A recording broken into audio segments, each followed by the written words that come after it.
Tadi Pak Wamen sudah menjelaskan 9 paket kerjasama itu ya Pak, yang kalau saya rasa ini bisa dikatakan kalau berjalan dengan baik, ini kayaknya WNI akan jadi warga negara paling bahagia di dunia ya Pak ya. Amin. Pelaksanaan perbaikan dalam sistem teknologi kita bukan semata-mata menjadi transformasi teknologi, tapi ini juga kami kaitkan menjadi sistem pemberantasan korupsi yang kami lakukan di Kementerian ATR BPN. Salah satu program yang kita upayakan atau untuk mencegah terjadinya tindak pidana korupsi, karena concern dari KPK, apapun unitnya adalah mencegah tindak pidana korupsi, itu adalah transparansi nantinya, supaya masyarakat tahu, masyarakat paham, dan juga masyarakat tidak merasa ditutup-tutupi. Tentunya kerjasama ini yang dilakukan antara kami dengan KPK, juga akan melibatkan pemerintah daerah. Kalau ini bisa dilakukan dengan baik, pengelolaan, pemberian layanan pertanahan dan tata ruang diberikan secara baik di daerah, tentunya ini akan sangat berkontribusi besar terhadap pemerintahan daerah yang ada di seluruh Indonesia.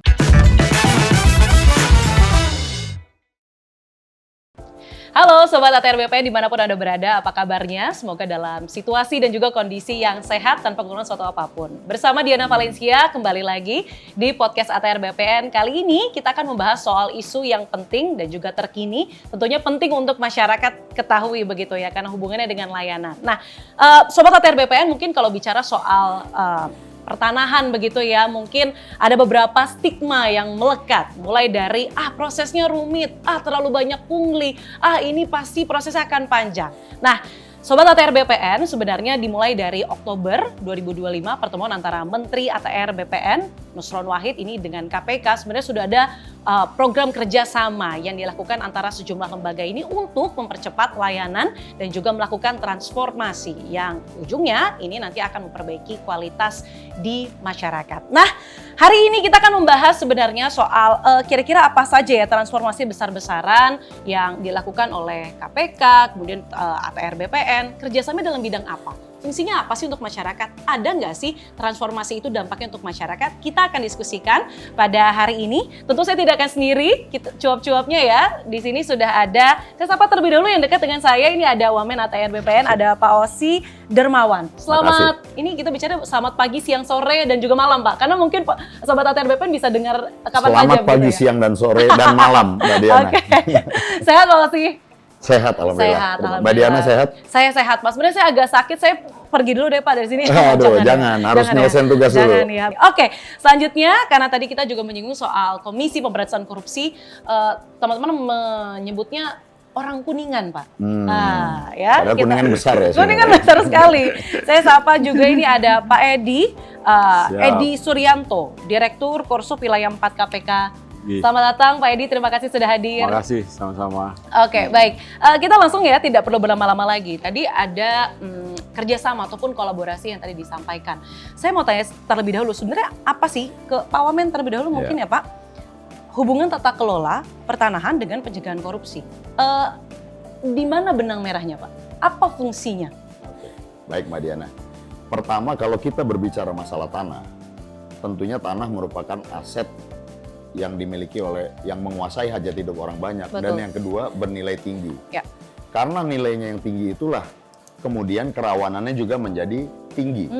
Kompleksitas pengelolaan juga akan menjadi sangat tinggi. Kalau tata kelolanya tidak baik, maka ini akan menimbulkan kerawanan. Termasuk salah satunya adalah terkait dengan korupsinya itu tadi. Jadi kami di Kementerian ATR BPN sendiri, sesuai dengan arahan Bapak Menteri Nusron Wahid, tentunya kami melakukan langkah-langkah yang kami lakukan dalam rangka untuk mencegah agar supaya pelayanan pertanahan ini tidak kemudian bersinggungan dengan area korupsinya. Yang pertama tentunya melakukan digitalisasi terhadap layanan kita. Yang kedua, Bapak Menteri menitipkan pesan agar Kementerian ATR BPN dapat menyederhanakan proses bisnis pelayanan pertanahan dan tata ruang yang dilakukan. Sehingga tidak berbelit-belit, harapannya masyarakat mendapatkan pelayanan yang cepat. Lalu yang ketiga juga yang sangat penting tentunya integrasi data antara pusat dan daerah, antara pertanahan dan tata ruang. Karena kalau integrasi data dapat diraih, maka kemungkinan untuk kelalaian ataupun kecerobohan yang dapat dilakukan dapat kita minimalisir. Lalu yang keempat yang juga kita lakukan tentunya adalah kaitannya dengan sumber daya manusia. kita terus melakukan peningkatan kualitas, kapasitas, dan juga integritas dari SDM yang kita miliki. Ya. Tentu KPK selaku lembaga pengawas yang ada terhadap pemberantasan korupsi yang ada di negara kita ini juga sangat berperan penting. Itulah mengapa kerjasama ini kemudian dilakukan. Sehingga kalau ditanyakan apa hubungan antara layanan pertahanan dengan korupsi, ya tentunya ini sangat erat sehingga kita memang betul-betul harus mewujudkan satu tata kelola yang sebaik-baiknya agar kita bisa meminimalisir korupsi yang bisa terjadi di kementerian ini. Sehingga kesimpulan singkatnya Mbak Diana, bahwa digitalisasi dan juga pelaksanaan perbaikan dalam sistem teknologi kita bukan semata-mata menjadi transformasi teknologi, tapi ini juga kami kaitkan menjadi sistem pemberantasan korupsi yang kami lakukan di Kementerian ATR BPN. Oke, baik. Saya beralih mungkin ke Pak Edi. Pak Edi, tadi kan ada beberapa sebenarnya upaya yang sudah disadari dan dilakukan oleh teman-teman di Kementerian ATR BPN begitu ya, untuk mencegah bahwa wilayah pertanahan ini supaya tidak jadi bancakan. Kita tahu betul ada digitalisasi, kemudian ada integrasi data, dan juga dari SDM-nya. Menurut Anda itu sudah cukupkah untuk bisa membantu teman-teman meminimalisir yang namanya wilayah pertanahan itu jadi bancakan? Karena ini kaitannya dengan pencegahan korupsi dan pelayanan kepada masyarakat. Memang kalau kita bicara tata kelola Mbak, memang ada dua hal penyebab utama dari terjadinya tindak pidana korupsi. Ya. Nah itu kita bicara langsung to the point ya, tindak pidana korupsi. Satu adalah sistemnya, yang kedua adalah orangnya. Oke. Nah tadi Pak Wamen sudah menyampaikan bahwa perbaikan sistemnya terus sama orangnya, itu kan ada dua hal yang memang benar-benar terpisah mungkin ya dalam konteks memperbaiki. Ya. Nah kita bicara orang mungkin mulai dari keagamaan, terus ya ujungnya integritas ya ujungnya ya. Mulai dari pribadi, integritas, pegawai negeri seperti apa ya, manajemen ASN juga Pak mungkin ya, kan sama itu semua untuk memperbaiki orangnya. Nah kita bicara sistem, sistem itu ada beberapa hal yang paling utama menurut kami ya, kan KPK kita bicara koordinasi dan supervisi sebagai salah satu unit yang ada di KPK yang memiliki tugas melaksanakan koordinasi terhadap instansi yang melaksanakan pelayanan publik. Nah, kan itu kan ya. Nah, sistemnya adalah transparansi. Itu yang paling utama nantinya. Di samping digitalisasi adalah mungkin output atau produk dari masa kini ya. Tapi yang utama adalah transparansi. Yang dari zaman dulu sampai sekarang itu enak untuk disampaikan, tapi faktanya diimplementasinya nggak semudah itu. Betul. Bagaimana transparansinya? Nah, salah satu program yang kita upayakan atau untuk mencegah terjadinya tindak pidana korupsi, karena concern dari KPK, apapun unitnya adalah mencegah tindak pidana korupsi, itu adalah transparansi nantinya, supaya masyarakat tahu, masyarakat paham, dan juga masyarakat tidak merasa ditutup-tutupi informasi yang ada. Kan itu isu yang paling utama yang selama ini menjadi beban masyarakat ya, dan itu juga menjadi nama baik Kementerian ATR BPN dipertaruhkan. Betul. Karena bagaimana membuka supaya seluruh informasi terbuka bagi masyarakat. Ujungnya supaya tadi sama tercegahnya suatu terjadinya tindak pidana korupsi.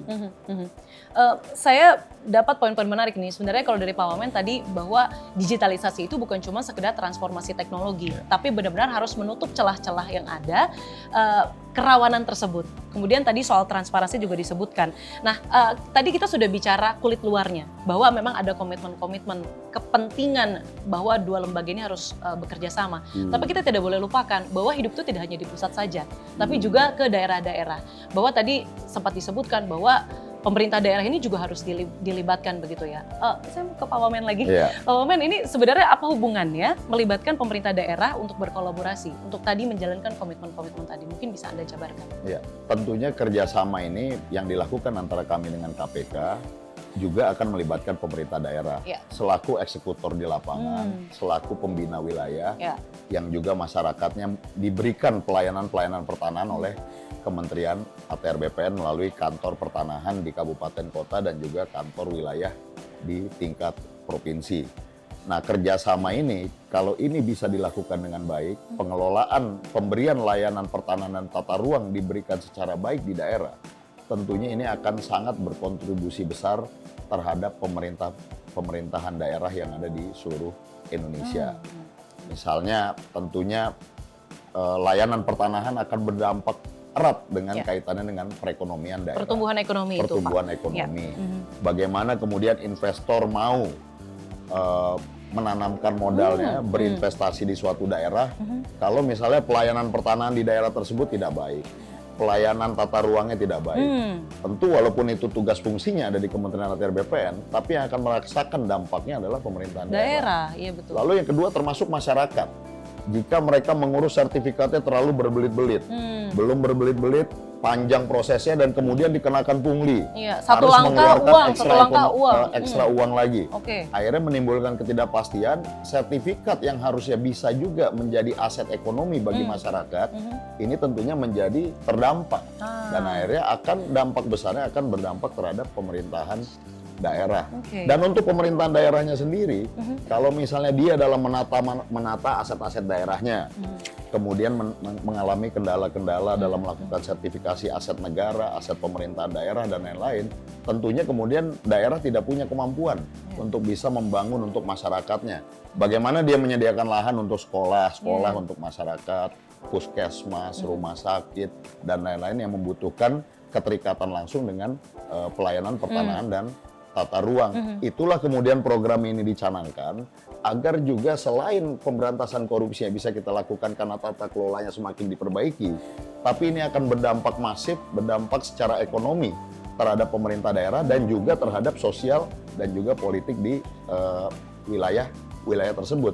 Kalau pelayanan pertanannya bagus, pelayanan tata ruangnya baik, tentunya stabilitas sosial yang ada di sana juga makin baik, ekonomi akan semakin meningkat, dan harapannya Pemda juga akan makin bisa membangun untuk kemaslahatan masyarakat yang lebih banyak. Itulah peran penting Pemda juga harus hadir dalam program kerjasama antara Kementerian ATR BPN dengan KPK ini. Jadi tidak melulu soal pemberantasan korupsinya, tapi ternyata ada dampak samping, side effect yang bisa dirasakan oleh Pemda di bidang ekonomi. Dan itulah yang mungkin juga sedang didorong oleh pusat begitu ya, bagaimana daerah itu bisa memaksimalkan potensi-potensi penerimaan daerahnya, termasuk dengan dari segi pertanahan ini begitu ya Pak Wamen. Betul, harus kita optimalkan. Ya itu tadi contoh nyatanya, bagaimana sertifikat ini jika kemudian diagunkan ke bank, masyarakat kan bisa mendapat tambahan modal untuk dia mungkin UMKM-nya, bisnis-bisnis kecilnya. Tapi kalau kemudian dalam pelayanan sertifikat tidak berjalan dengan maksimal, ada permasalahan kendala, ya tentunya akan merasakan dampaknya nanti tidak hanya Kementerian ATR BPN, tapi juga Pemda. Dan tentunya KPK akan juga tanda kutip marah. Kenapa ini tata kelola yang nggak bagus? Artinya ada yang something wrong. Nah ini yang kita hindari, kita harus berkolaborasi. Tentu, memang kolaborasi itu penting utamanya dari 3 unsur ini. Betul. Ke Pak Edi, tadi kan disampaikan bahwa pemerintah daerah ini adalah eksekutornya. Kemudian tadi disampaikan ini berdampak juga loh sama penerimaan daerah. Sebenarnya korelasinya apa sih Pak ketika penegakan hukum itu ada, kepastian hukum birokrasi itu ada dengan penerimaan daerah? KPK melihatnya dari segi apa kalau dari segi itu? Jadi mungkin bisa ditarik ke belakang, di mana Undang-Undang 2019 tentang KPK ya. Ada tugas-tugas KPK yang diamanatkan dalam undang-undang, ada 6, salah satunya adalah koordinasi. Nah, koordinasi ini adalah dengan instansi yang berwenang melaksanakan pemberantasan tindak pidana korupsi dan instansi yang bertugas melaksanakan pelayanan publik. Nah, dari situ dulu nih dasarnya nih, Maya. Tadi bicara yang tujuan tadi, nanti dari situ, nah KPK melaksanakan koordinasi nih, unit Kedeputian Koordinasi dan Supervisi, kami melakukan koordinasi bersama dengan Kementerian ATR BPN dan pemerintah daerah. Nah, terkait dengan layanan pertanahan. Nah, untuk layanan pertanahan sendiri ada 4 Pak, Mbak Diana, yang setidak-tidaknya yang kami soroti. Karena tadi tetap formatnya atau apapun bahasanya, kami tetap tindak pidana korupsi, materinya kan gitu kan. Yang pertama adalah layanan pada masyarakat, tadi disinggung Pak Wamen kan, supaya nggak ada pungli, dalam hal ini mungkin gratifikasi, suap, pemerasan, kan itu kan tindak pidana korupsinya. Bagaimana layanan kepada masyarakat. Yang kedua adalah aset-aset. Nah nanti bicara ke Pemdanya tadi Mbak Diana, yang Mbak Diana tanyakan, bagaimana hubungannya dengan Pemda. Pemerintah daerah termasuk kementerian itu mempunyai aset barang milik daerah dan barang milik negara.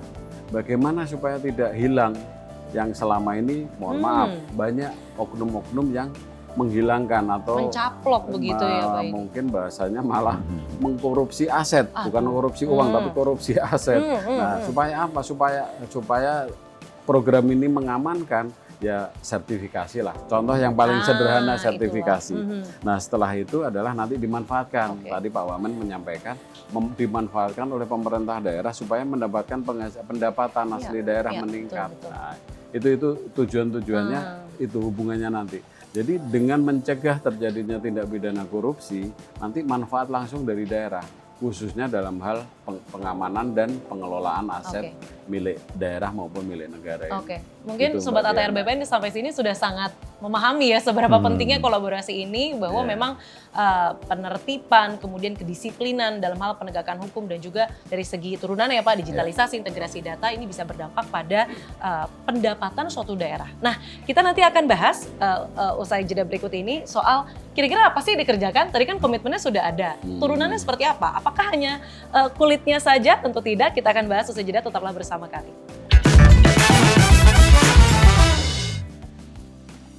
Setelah tadi banyak bicara soal hitam di atas putihnya, komitmennya, nah sekarang kita bicara soal realisasinya. Kira-kira apa sih yang dikerjakan oleh KPK, kemudian ATR BPN, dan juga teman-teman dari pemerintah daerah. Tadi sudah disampaikan. Mungkin saya langsung nanya ke Pak Wamen ya. Soal 9 paket program yang memang diinisiasi oleh ATR BPN dan juga KPK. Monggo Pak. Baik, terima kasih Mbak Diana.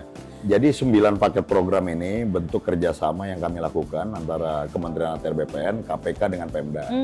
Ini 9 program ini memang diyakini akan mampu, pertama adalah berupaya untuk meningkatkan pemberantasan korupsinya. Tapi yang kedua juga akan berdampak secara ekonomi terhadap pemerintahan daerah, termasuk untuk meningkatkan tata kelola layanan pertanahan tata ruang di daerah.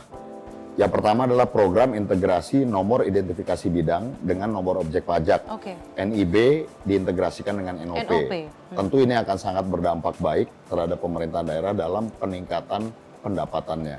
Sehingga nanti kalau kedua hal ini bisa diintegrasikan, karena kedua hal ini dilakukan oleh menjadi tugas dan fungsi kementerian yang berbeda. Kalau NIB ini ada di Kementerian ATR BPN, sedangkan NOP ada di Kementerian Keuangan atau juga Pemda. Nah, ini kalau dua-duanya bisa terkonek, maka kalau misalnya terjadi satu layanan pertanahan ataupun tindakan hukum terhadap nomor identifikasi bidang yang ada, itu akan langsung diketahui oleh unsur-unsur perpajakan. Sehingga ini tentu akan berdampak baik bagi pendapatan daerah. Itu yang program yang pertama. Kenapa juga kemudian integrasi ini juga akan mencegah pemberantasan korupsi, sehingga nanti pajaknya juga nggak bisa diatur-atur akal-akalan montir gitu ya Pak. Karena kemudian betul. sudah terintegrasi. Ya. Ini tentunya sangat membutuhkan bantuan dari teknologi. Oke. Yang kedua adalah integrasi layanan pertanahan dengan mall pelayanan publik yang ada di daerah. Ini amanat pesan dari KPK juga sangat kuat, agar apa? Agar mall pelayanan publik ini juga pada saat masyarakat datang ke sana, ada layanan pertanahan di sana untuk memudahkan masyarakat mendapatkan pelayanan. Sehingga one stop service ini bisa diwujudkan tidak hanya untuk layanan-layanan lain di daerah, tapi juga termasuk layanan pertanahan. Lalu yang ketiga, percepatan pendaftaran tanah. Tentu ini menjadi concern kami, sesuatu yang sudah kami lakukan terus-menerus. Agar apa? Agar seluruh tanah di Indonesia ini bisa dipetakan, bisa didaftarkan, dan mudah-mudahan naik kelas, bisa disertifikatkan. Semakin dia bisa disertifikatkan, maka database dari negara terkait dengan tanah-tanah yang ada akan semakin baik, sehingga ini meminimalisir terjadinya satu perubahan-perubahan data yang tidak kita inginkan. Lalu yang keempat, rencana detail tata ruang, RDTR. Ini juga komponen yang sangat penting bagi investasi. Ini bisa terintegrasi dengan online single submission atau OSS di BPKM. Sehingga apa? Sehingga pada saat orang ingin berinvestasi, mereka tidak harus datang ke kantor pertanahan. Mereka di depan komputernya, di depan laptopnya, di depan HP-nya, dia bisa mengakses. Kemudian dia tanyakan, apakah saya bisa berinvestasi?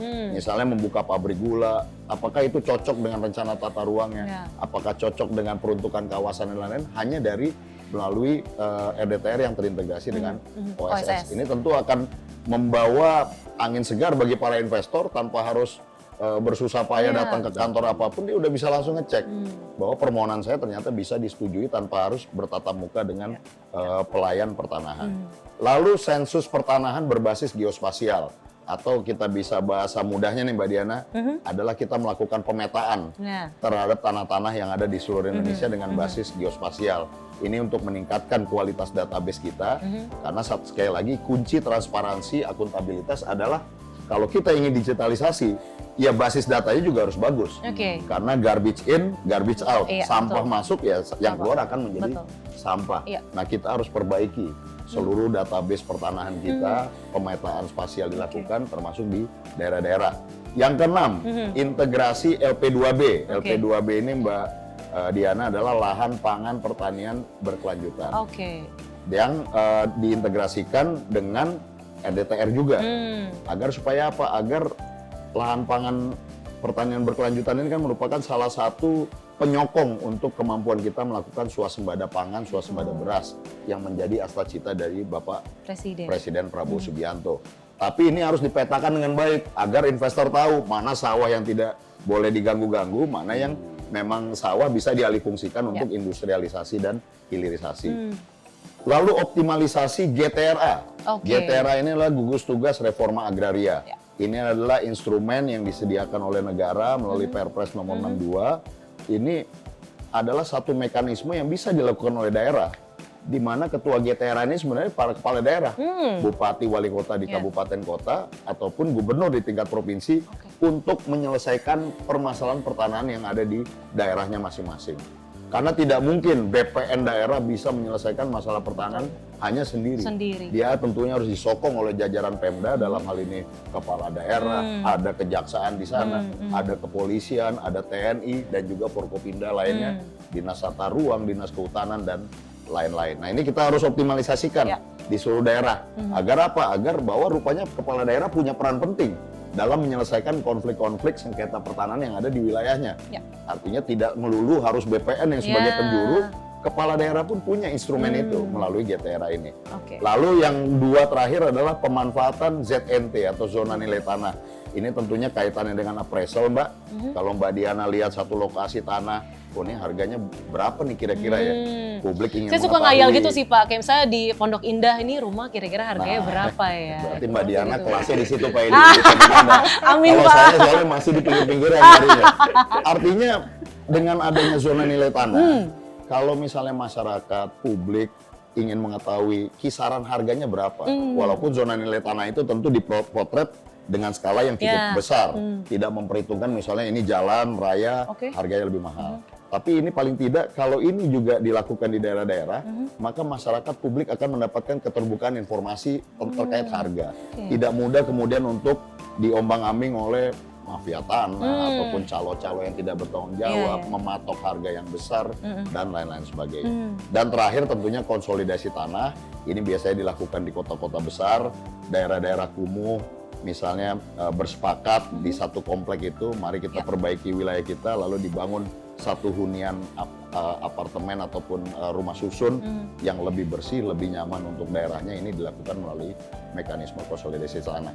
Jadi ini 9 program ini cukup banyak, harus saya sampaikan agar masyarakat dan publik juga memahami esensi dari tiap program tersebut. Tadi Pak Wamen sudah menjelaskan 9 paket kerjasama itu ya Pak, yang kalau saya rasa ini bisa dikatakan kalau berjalan dengan baik, ini kayaknya WNI akan jadi warga negara paling bahagia di dunia ya Pak ya. Saya mau tanya sebenarnya tanggapan dari KPK soal 9 paket kerjasama itu. Karena tadi menjalankan 9 paket kerjasama itu bukan hal mudah, tentu butuh bertahap. Gimana KPK melihat adanya komitmen yang diturunkan dengan 9 paket kerjasama yang dibuat juga bersama dengan ATR BPN? Jadi bicara 9 paket itu sebenarnya udah pilihan ya. Pilihan dari sekian ratus poin-poin yang harus dikerjakan. Kalau saya nggak salah ingat itu ada 25 di awalnya Pak Wamen. Jadi kami membahas insentif atau intensif gitu ya dari November 2025. Kami bahas terus-terusan sampai dengan awal 2026 kemarin. Nah, kami ibaratnya bukan disepakati ya, tapi kita ambil skala prioritas. Nah, inilah 9 inilah skala prioritas yang dipilih ya. Yang dipilih yang pertama juga secara realistis bisa dijalankan bersama. Karena memang mau nggak mau inisiatornya memang dari Kementerian ATR BPN dan KPK, dari pusat dulu nih. Betul. Baru nanti bicara keterlibatan di daerah. Tapi nextnya, yang penting 9 ini kita pilih. Karena yang pertama itu adalah tadi yang saya singgung sedikit, concern kami adalah tindak pidana korupsi. Tapi tentunya efek yang lain juga tidak bisa kita kesampingkan kan ya. Yang pertama kita amankan asetnya. Yang kedua, isu yang terakhir menjadi masalah kan masalah investasi. Ya mohon maaf kalau saya hubungkan dengan indeks persepsi korupsi Indonesia yang masih rendah. Itu sebenarnya kan masalah investor luar negeri yang menilai kok susah amat sih investasi di Indonesia. Nah, punya uangnya susah untuk nanam ke beberapa daerah gitu ya Pak ya. Mbak Diana. Nah, tadi yang Pak Wamen sampaikan sangat luar biasa. Kenapa? Karena memudahkan investasi. Dengan terbukanya atau transparansinya RDTR, terbukanya semua data pertanahan. Ya mudah-mudahan sih termasuk mendongkrak nilai indeks persepsi korupsi yang setiap tahun ya mohon maaf kita masih di angka 30-an Pak. Kalau anak sekolah nggak lulus sebenarnya. Nah itu salah satu tujuannya. Nah kalau kami tadi pertama masalah tindak pidana korupsi, yang kedua investasinya naik, yang ketiga yang beberapa kali Pak Wamen juga udah singgung adalah peningkatan pendapatan asli daerah. Peningkatan pendapatan asli daerah kalau kita bicara 9 program tadi adalah ya tentu jelas NIB sama NOP.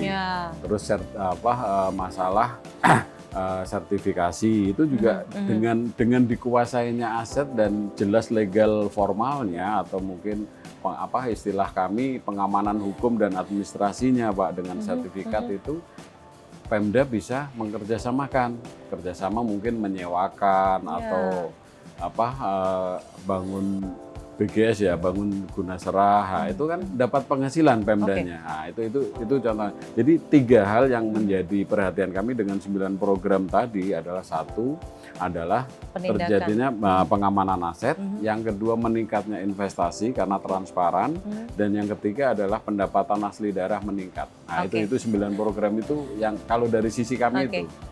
Kurang lebih itu Mbak Diana. 3 poin tadi terjawab dalam 9 paket kerjasama yang tadi disampaikan oleh Pak Wamen. Tapi tentu memang hal yang besar tidak bisa dilakukan instan Pak. Tentu harus bertahap dan kita tahu betul bahwa ATR, BPN, kemudian juga KPK ini bekerja sama dengan Pemda itu untuk melakukan pilot projecting terlebih dahulu. Ada 3 provinsi yang dipilih, koreksi kalau saya salah, ini ada Sulawesi Tenggara, Sulawesi Utara, dan juga Sulawesi Selatan. Nah, mungkin saya tanya dulu, sebenarnya kenapa 3 provinsi itu yang dipilih? Ini yang memilih KPK dan ATR BPN bersama tentu ya. Mungkin Pak Edi terlebih dahulu? Boleh. Jadi kenapa memilih 3 provinsi? Tentunya pertimbangannya adalah satu komitmen Mbak. Itu yang kami sampaikan ke Kementerian ATR waktu kami diskusi. Jadi mau milih yang mana nih? Yang kepala daerahnya punya komitmen kuat dong gitu. Kenapa? Ya nggak akan jalan kalau nggak ada komitmen. Nah itu yang utama. Makanya kami pilih 3 provinsi tadi, Sulawesi Selatan, Sulawesi Tenggara, sama Sulawesi Utara. Karena kami lihat dan Korsup Koordinasi Supervisi KPK itu mendampingi pemerintah daerah kan udah kurang lebih 6 tahun lah ya, 6 tahun terakhir ya. Dari situ kami bisa melihat kepala daerah dalam hal ini karena ngelihat provinsi berarti gubernurnya Pak, yang punya komitmen yang mana dan nanti kira-kira program 9 program ini bisa berjalan dengan sukses nggak? Nah itu kami pilihlah 3 ini, itu yang pertama. Saya interupsi sebentar Pak. Boleh. Standar komitmen kuat itu seperti apa? Nah, komitmen kuat itu seperti ini Mbak, bicara aset bermasalah. Saya mohon maaf, saya harus buka contekan, tapi silahkan, kebetulan Pak. Contekannya nggak saya bawa. Itu yang contekannya nggak dibawa nggak apa-apa Pak. Ya, jadi gini. Tentunya saja. Jadi gini. Kita bicara sertifikasi. Ini yang tapi secara nasional. Tapi kami sudah petakan setiap provinsi. Jadi secara nasional ini juga sekaligus Pak Wamen nih ya. Nah, saya sampaikan Pak. Tahun 2018 dan sebelumnya itu sertifikasi pemerintah daerah itu hanya kurang lebih 15 sampai 20 ribu per tahun, Pak. Dari itu seluruh Indonesia itu, Pak.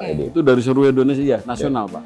Tapi begitu dengan teman-teman BPN dan dengan pemerintah daerah yang kami bahasa undang-undang kan koordinasi ya, KPK ya. Nah, kami ketemukan bersama. Jadi meningkat sampai dengan terakhir 2023-4an itu kurang lebih menjadi 6-7-80-an ribu, Pak. Jadi 4 kali lipat, Pak. Dan itu yang paling utama adalah peran serta dari pemerintah daerahnya sendiri, Pak. Di samping juga tentunya pelaksananya adalah Kantah ya, Kantah BPN ya. Jadi 2 itu, Mbak. Itu standar komitmen kuat Pak, tadi. Dan yang kedua, kami standarnya adalah aset bermasalah. Mohon maaf, di daerah itu banyak sekali aset-aset bermasalah. Dan progres yang paling menunjukkan progres yang paling cepat ya 3 provinsi tadi, terutama Sulsel. Sulsel itu banyak, kalau contohnya ya mungkin bisa kita buka sejarah Mato Angin seperti apa dan seterusnya lah ya. Terus Sultra itu juga sama dan juga Sulut. Makanya 3 provinsi kami pilih karena itu tadi progresnya jelas, komitmen kepala daerahnya juga bisa kami pegang. Insya Allah nanti mudah-mudahan nggak salah pilih ya. Tapi insya Allah nggak salah pilih, Mbak. Jadi 3 provinsi itu kami dahulukan ya.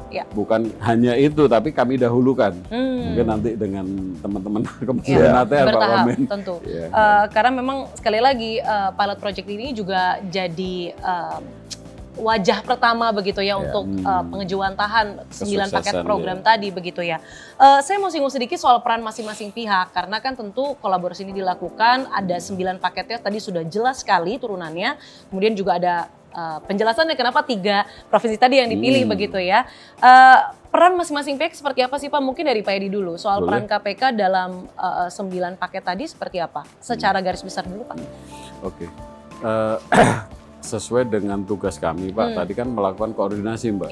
Tentunya kalau misalnya sederhana Pak, sertifikasi kan bukan kami yang mensertifikatkan kan. Teman-teman KTR BPN kan atau Kantah lah, kantor pertanahan di kabupaten kota itu yang melaksanakan.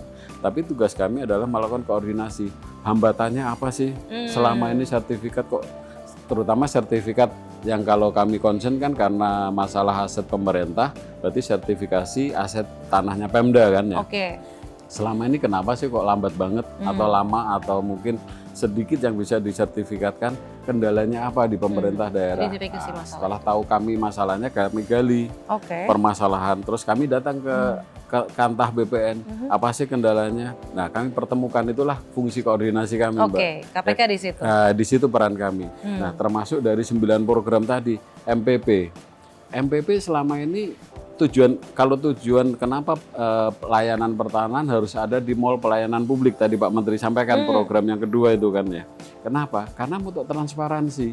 Ya mohon maaf, bahasa bercandanya selama ini kalau masalah perizinan, layanan kepada masyarakat itu kan memang banyak jendela Mbak. Yang tadi mungkin Mbak Diana juga pindah meja ya, istilah Mbak Diana pindah dari satu meja ke meja lain dan selalu bayar. Nah dengan di MPP itu berarti udah transparan, satu tempat, one stop service kan Pak Menteri tadi sampaikan kan. Nah itu contohnya. Peran kami di mana? Ya kami siapkan koordinasi dua-duanya kami pertemukan. Selama ini walaupun satu kota Mbak, rata-rata itu nggak banyak ngobrol. Itu anehnya itu, makanya itulah ya Pak masalahnya itu ya. Ternyata memang koordinasi seperti omongan bahasa umum ya, mudah diucapkan, susah dilaksanakan. Sedap, betul. Tapi itu peran kami di situ, Pak. Fauzi, ini kan KPK sudah menyampaikan, kita koordinasi lah, terutama soal identifikasi hambatan-hambatan yang ada. Kalau dari ATR BPN untuk membagi peran-perannya seperti apa Pak? Karena kan perannya harus dikotakan, tapi juga harus saling ngobrol gitu Pak ya.